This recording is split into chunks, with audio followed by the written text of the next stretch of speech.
Assalamualaikum warahmatullahi wabarakatuh. Selamat pagi dan salam sejahtera untuk kita semua. Perkenalkan, nama saya Amiruddin dari dosen S1 Teknik Perminyakan Sekolah Tinggi Teknologi Migas Balikpapan. Perkenankan pada kesempatan kali ini saya akan membahas salah satu mata kuliah yang saya ampu, yaitu mata kuliah Statistika Dasar dengan kode mata kuliah MKS 0205 pada program semester 2. Pada mata kuliah Statistika Dasar ini, saya menggunakan metode DIA atau Delivery, Interaction, dan Assessment yang berfokus kepada mahasiswa. Video ini dibuat untuk memenuhi salah satu persyaratan sertifikasi dosen, yaitu pernyataan diri dosen dalam unjuk kerja Tridharma Perguruan Tinggi atau PDD UKT PT, khususnya di aspek pengajaran. Mata kuliah MKS 0205 Statistika Dasar ini merupakan mata kuliah wajib pada program semester 2 Sekolah Tinggi Teknologi Migas Balikpapan. Mata kuliah Statistika Dasar ini memiliki bobot 2 SKS selama 1 semester dengan teori dan asesmen. Pada kesempatan ini, saya akan membahas mata kuliah Statistika Dasar dengan materi hipotesis statistik. Bahasa yang digunakan dalam mata kuliah ini yaitu bahasa Indonesia. Dan adapun CPMK mata kuliah ini adalah mahasiswa mampu menerapkan metode pengujian hipotesis statistik untuk menganalisis dan menginterpretasikan data teknik perminyakan secara tepat sebagai dasar pengambilan keputusan teknis dengan menunjukkan sikap kritis, logis, dan berbasis data. Adapun bobot penilaian, kehadiran 10%, tugas 20%, UTS 35%, dan UAS 35%. Dengan total keseluruhan 100%. Demikian informasi yang dapat saya sampaikan untuk mata kuliah Statistika Dasar mahasiswa program S1 Teknik Perminyakan. Berikutnya merupakan cuplikan dari proses pembelajaran yang saya laksanakan. Selamat menyaksikan. Baik, bismillahirrahmanirrahim. Assalamualaikum warahmatullahi wabarakatuh. Waalaikumsalam warahmatullahi wabarakatuh. Selamat sore, selamat sejahtera buat kita semua. Untuk hari ini silakan mengisi kehadiran terlebih dahulu. Ya, sambil jalannya absensi, silakan disimak baik-baik ya. Materi hari ini kita membahas tentang hipotesis statistik ya. Jadi sebelumnya kita udah belajar mulai dari peluang, probabilitas, distribusi probabilitas, di mana distribusi probabilitas itu ada distribusi probabilitas diskrit, ada distribusi kontinu diskrit, banyak sekali, ada binomial, ada Poisson, ada hipergeometri.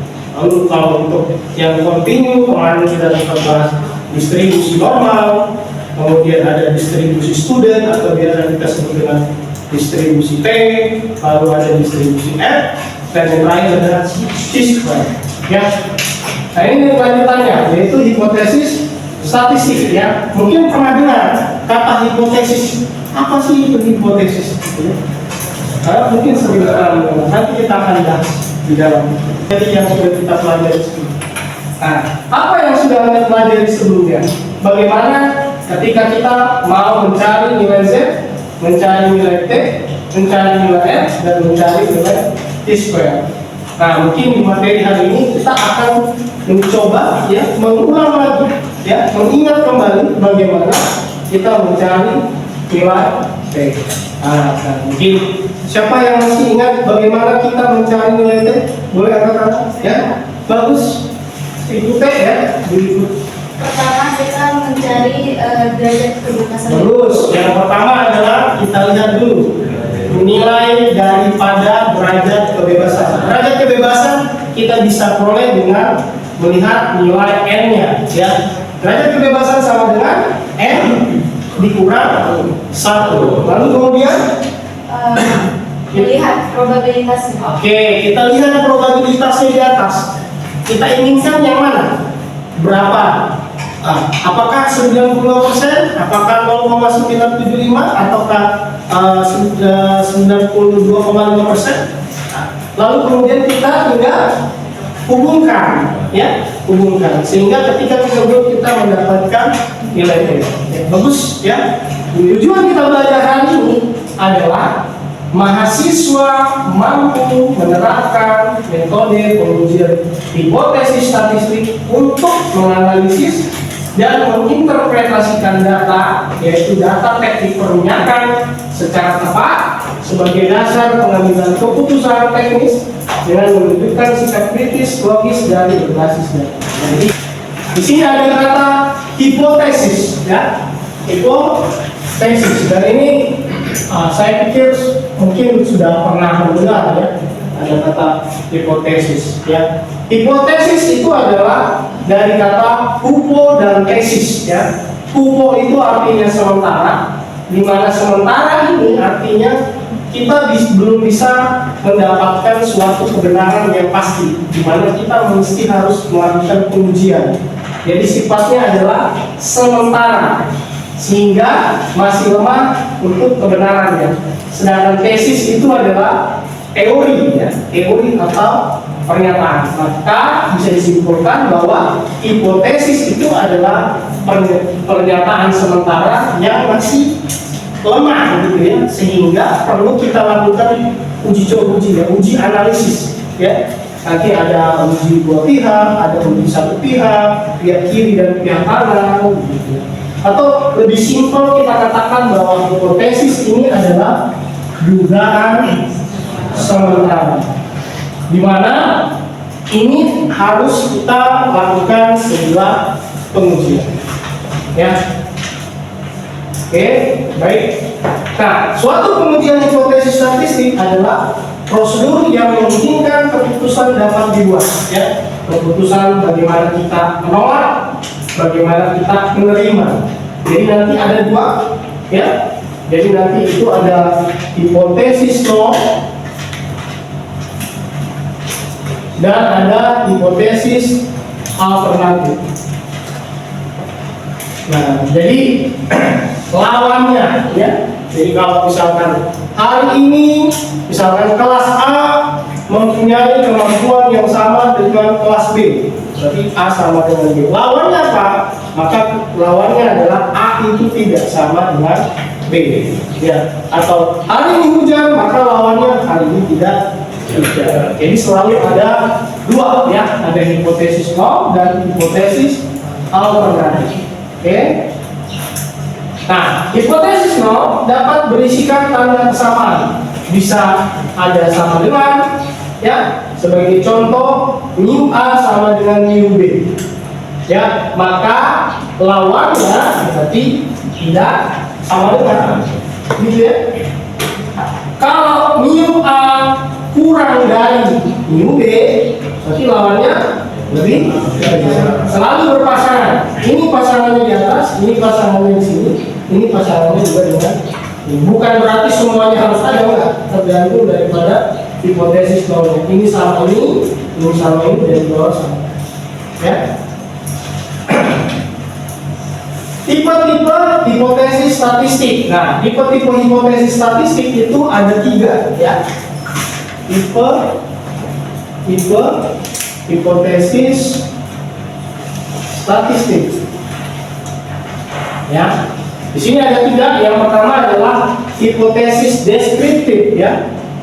Hipotesis deskriptif. Nah, kalau deskriptif apa? Menggambarkan, ya. Menggambarkan. Kita hanya menggambarkan saja, ya, tanpa melakukan perbandingan, ya.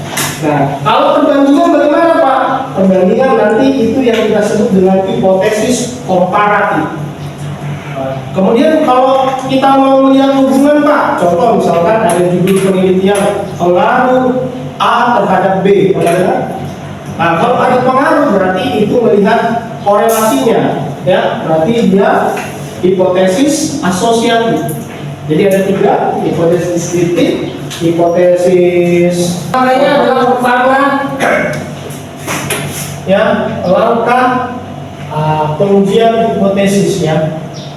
Kemudian hipotesis. Yang pertama adalah kita tuliskan dulu, ya, tulis dulu H0 dan H1 itu dalam bentuk kalimat. Nah, maksudnya bagaimana? Jadi misal contoh yang tadi sudah disampaikan sebelumnya, produksi adalah per 10 hari adalah 500 barel, ya. Nah, berarti nanti kita tuliskan dalam bentuk kalimat tadi. Nah, berarti lawannya kalau adalah bukan, ya kan? Kalau tadi adalah 500, maka lawannya bukan 500, atau mungkin tadi lebih dari 500, maka lawannya kurang dari 500, tapi dalam bentuk kalimat,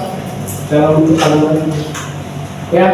Kemudian selanjutnya adalah tulis H0 dan H1, ya, dan H1 alternatif dalam statistik ini, ya, dalam bentuk rumus tadi, ya. Ada minus 0 sama dengan, ya kan, pakai tanda sama dengan, atau tanda ketidaksamaan, gitu, ya. Nah, tulis H0 dalam H1 dalam bentuk statistik. Nah, ini ada salah satu tesis, ya. Sebuah perusahaan minyak, ya, mengklaim bahwa rata-rata produksi harian sumber minyak di suatu lapangan itu 500 barel per hari, ya. Seorang insinyur peminyakan mengambil sampel ada 10 hari, ya. Nah, untuk sampel pertama ini sampel, ya. Sampel pertama sampai sampel ke 10. Produksinya sampel pertama 520 barel, 510 barel sampai dengan 515 barel, ya. Dengan tingkat signifikansi, ya, ini tadi alfa 55%. Ujilah apakah rata-rata produksi tersebut berbeda. Nah, ada kata berbeda lawannya berarti sama dengan. Ya, berarti kita pakai ini uji dua pihak. Nah, bagaimana cara menyelesainya? Kita gunakan langkah-langkah pengujian hipotesis, ya. Yang pertama adalah ya, kita tulis atau dalam kalimat, ya, dalam kalimat, ya. Berarti H0-nya, nah, kita lihat di sini. Di sini dijelaskan bahwa rata-rata produksi harian sumber minyak di suatu lapangan adalah 500 barel. Jadi kita bisa rata-rata produksi, ya, kita ambil simbolnya aja, ya. Produksi harian, nah, karena sama dengan adalah 500 barel per B atau per hari, gitu, ya. Maka lawannya hipotesis alternatifnya adalah rata-rata produksi ke ujung kiri, ya, ke ujung kiri. Jadi jangan langsung berasumsi bahwa langsung saya ambil 95%. Ya, kenapa? Karena di sini yang kita mau cari. Di sini sampai dengan ujung sana. Berarti mau tidak mau 95% kita tambahkan dengan 2,5%. Berarti yang kita lihat di sana itu berarti berapa persen? 97,5. Kalau ngambilnya 95, nah berarti nanti di sini bukan lagi 95 jadinya karena kepotong sama-sama. Itu. Berbeda kalau pakai aplikasi. Kalau aplikasi oke, bisa langsung. Tapi kalau pakai ini kita harus mengikuti indikator yang di atasnya sana, ya. Kecuali di tabelnya ada langsung bagi 2. Kalau ada itu indikator di atasnya itu ternyata dia langsung bagi 2, nah, itu bisa kita pakai. Ya, atau ini di bawah ini ada yang bagi 2. Nah, ini ada nih. Nah, ini bagi 2. Ini bisa kita pakai. Tadi kita cek sama nggak hasil yang di atas sama yang di bawah ini. Yang kita cek. Nah, sekarang kita coba lihat 0,975 dengan BK-nya sama dengan 9. Berapa? Ayo, angkat tangan. Saya kasih poin nanti, ya. Angkat tangan. Ya. Bagus, 1 poin buat si Ustia. Jadi dapatnya di sini ngelihatnya ya, dari sini ke sana dapatnya 2,262. Maka yang di kiri itu ada tanda negatif. Berarti di sini di sini atau di sini atau di sana? Di sini. Nah, di sini ya. Ya, 1,43. Nah, inilah 1,4. Tapi kalau seandainya 3,79, berarti hitam. Ya. Kalau di sini berarti apa kesimpulannya tadi? Kalau di karena ini posisinya di dalam, maka kita katakan di sehingga bisa kita katakan bahwa rata-rata produksinya adalah 500. Saya ulangi. Jadi itu ya kesimpulan. Kalau diterima maka dapat kita simpulkan adalah rata-rata produksi harian adalah 500. Oke, kita coba diulang. Pertama, kita harus melakukan apa? H0 dan H1 dalam kandungan. Oke, jadi kita buat dulu pernyataan untuk H0 dan H1-nya dalam bentuk kalimat. Supaya apa? Supaya nanti ketika kita mau menyimpulkan, kita tinggal langsung pakai itu aja. Nah, kemudian kita tuliskan dalam bentuk statistik, ya, dimana tadi dijelaskan bahwa rata-ratanya itu adalah 500 label per hari. Kita tidak bisa bilang di sini sama dengan 500 dan lawannya adalah tidak sama dengan 500. Ya, lanjut. Kemudian kita cari T itu, ya, T itu kita cari terlebih dahulu rata-ratanya. Kita cari simpangan barunya, baru kita masukkan ke rumus T hitungnya. Dapat, lalu kita cari T tabel. Kalau mau pakai yang di bawah, berarti kita selalu pakai ini nanti. Nah, nanti tinggal dibandingkan dengan derajat kebebasan. Dapatnya 2,2. Berarti plus minus, ya. Jadi di sini dapatnya plus minus 2,26. Yang kanan positif, yang kiri negatif. Baru kita cek T hitung. T hitung ada di mana? Oh, ternyata ada di daerahnya yang ini, Pak. Nah, kalau ada di daerah ini maka A0 diterima. Tapi kalau tidak di daerah ini maka A0 ditolak. Sehingga yang kita bisa pakai adalah A. Nah, di sini adalah ada di dalam, maka A0 diterima. Maka kesimpulan akhirnya adalah rata-rata produksi harian adalah oke, baik. Kita lanjut ya. Untuk evaluasi, nah ini tadi sama ya.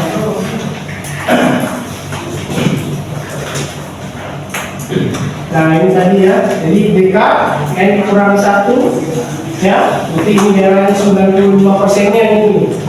Nah ini 95%, ini sisanya tadi kan. Nah dapatlah 2,2. Oke, nah ini kriteria pengujiannya. Kalau dia ada di antara sini maka 25. Kalau di luar daripada itu maka K1-nya yang kita pakai. Nah, karena T hitung 1,5 berada di antara ini maka A0 diterima. Ya, dengan demikian pada tingkat kepercayaan 95%, data sampel mendukung pernyataan bahwa rata-rata produksi yang sesungguhnya adalah 500 barel per hari. Ya. Oke, lanjut. Nah, kita evaluasi sekarang. Oke, seorang insinyur produksi ingin mengetahui rata-rata water cut. Ya, water cut sudah pernah dengar? Pernah ya, karena ini sering sekali muncul di tugas air. Karena water cut-nya tinggi, Pak. Water cut tinggi berapa persen? 80% Pak. Nah ini kebetulan water cut-nya rendah ini 20% ya. 20%. Ya, kan persentase kandungan air dalam fluida ya. Berbeda dari 20%. Dari ada 12 hari pengamatan ya. Nah, Jadi didapatlah datanya untuk quarter cut-nya ada 18%, 22% sampai dengan 22%. Sekarang kita mau melihat apakah rata-rata quarter cut-nya ini 20% ataukah bukan 20%. Ya, seperti itu. Mungkin satu orang, siapa yang bisa bantu saya? Mungkin kita coba bareng-bareng mengerjakan. Rata-rata water cut adalah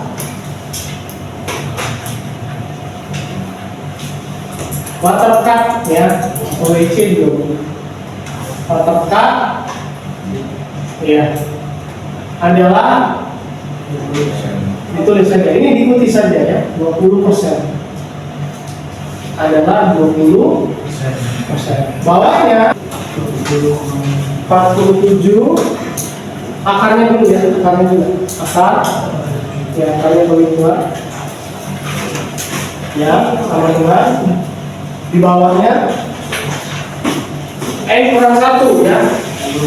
N kurang 1, akarnya agak panjang sedikit. Di dalamnya, jadi 12 dikurangi 1 detik. Nah, sekarang kita cari 4. Oke. Nah, sekarang kita lihat di mana letaknya. Coba cari yang di atas saja ya. Atau langsung di sini. Cari yang BK-nya 11. Cari Gustian, coba cari Gustian. BK-nya 11. Ini langsung di layar, nggak usah pakai mouse. Tunjukkan saya. Pakai ya 0,05 baru hubungkan dengan 11.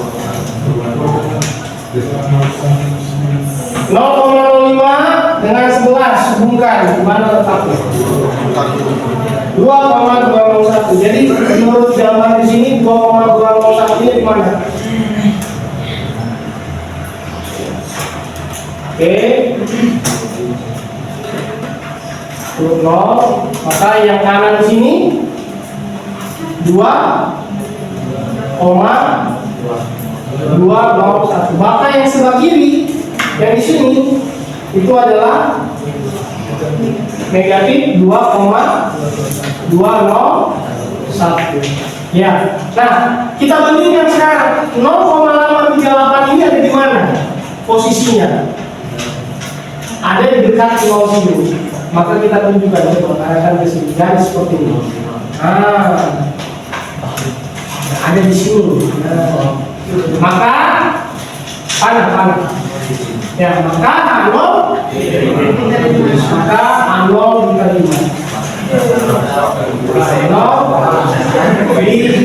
Diterima. Kalau A0 diterima, maka kesimpulannya adalah rata-rata water cut sebesar 20%. Bisa diulangi?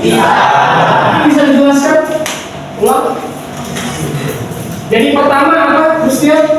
Jadi pertama kita menentukan A0 sama A1-nya dulu dalam bentuk kalimat. Oke. Lalu yang berikutnya adalah dalam statistik, yaitu A0 itu mu0-nya 20 sama dengan 20, kemudian lawannya adalah 20 mu sama dengan bukan sama dengan tidak sama dengan 20. Lalu kita cari nilai hitungnya dengan rata-rata sama dengan 20 dan simpanan baku. Simpanan bakunya 2,06. Dari rata-rata dan simpanan baku kita peroleh hitungnya hitung dengan nilai 0,838. Lalu kemudian kita cari etabelnya dengan dikasih sebesar 11. Ditemukan nilai etabelnya 2,201. ya, jadi kurang lebih plus minus 2,201 ya, sehingga 0,838 ini masuk dalam kriteria. Kemudian A0 diterima atau ditolak? Diterima. Jadi kesimpulannya adalah rata-rata water cut adalah 20%.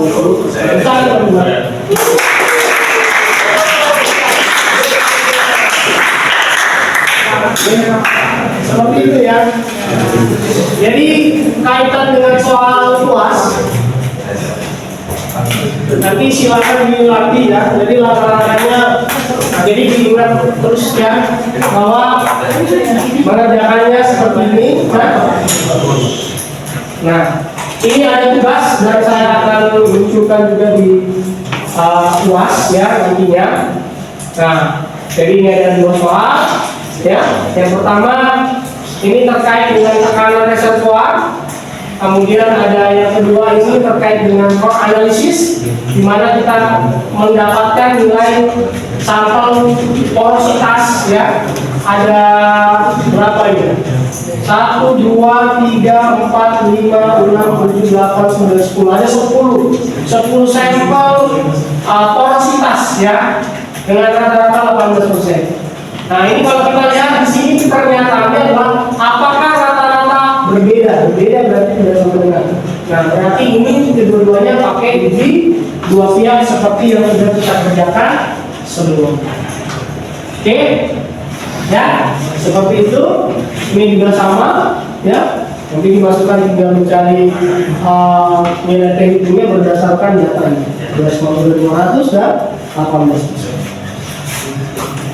Oke, apa yang sudah kita peroleh hari ini? Ya, apa yang sudah kita pelajari materinya terkait dengan hipotesis. Jadi materi kita hari ini adalah hipotesis statistik, ya. Di mana hipotesis statistik pastinya ada hipotesis nol dan hipotesis alternatif.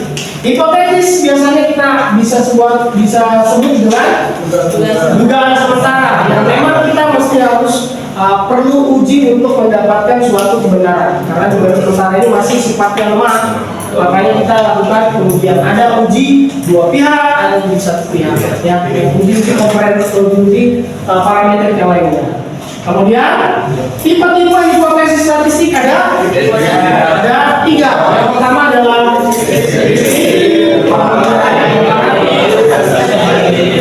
yang kita lakukan ini itu adalah hipotesis deskriptif, karena masih menggambarkan saja. Kita belum sampai membandingkan apakah misalkan sumur A dengan sumur B, ya, produksinya sumur A sekian, sumur B sekian, baru kita bandingkan, itu baru masuk ke komparatif. Apakah ada hubungan antara misalkan artificial lift dengan produksinya, itu nanti masuk ke ya. Nah, kemudian langkah-langkah pengujian apa saja? Kita mulai dari dalam bentuk kalimat, dalam bentuk statistik, kita cari P-hitung, kita tentukan taraf signifikansinya, lalu kita cari tabelnya, lalu masukkan dari pengujian sampai kita mendapatkan sebuah ya. Bisa dipanggil untuk hari ini? Ada pertanyaan? Tidak. Bagus ya. Saya bisa buat kalimat sedikit ya. Dalam hidup seperti dalam hipotesis statistik ya. Tidak semua dugaan akan terbukti benar. Namun setiap dugaan yang diuji akan membuat kita lebih dekat pada kebenaran.